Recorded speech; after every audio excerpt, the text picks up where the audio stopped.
Unisex পাৰ্লাৰসমূহত প্ৰকৃততে চলে কি?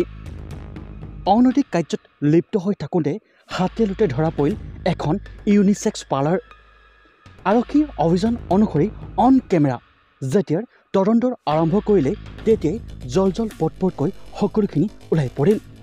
চাওক কিদৰে এটা এটা ৰুমত সোমাই আছে উৰংগুৰ যুৱক আৰু যুৱতী। বডি মাছাজৰ নামত প্ৰকৃততে ইউনিচেক্স পাৰ্লাৰসমূহত চলে কি? এই সন্দৰ্ভত এতিয়াও অবাক হৈ পৰিছে সমগ্ৰ দেশবাসী।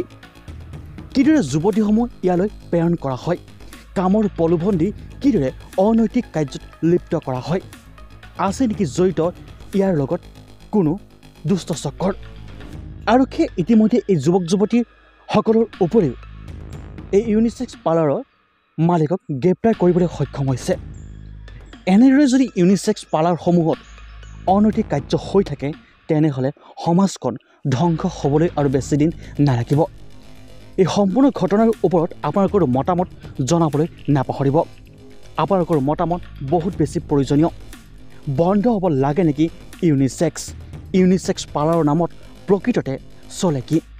দেখিলে হয়তো সকলোৱে লাজ লাগি উঠিব। Bureau' report, news 8।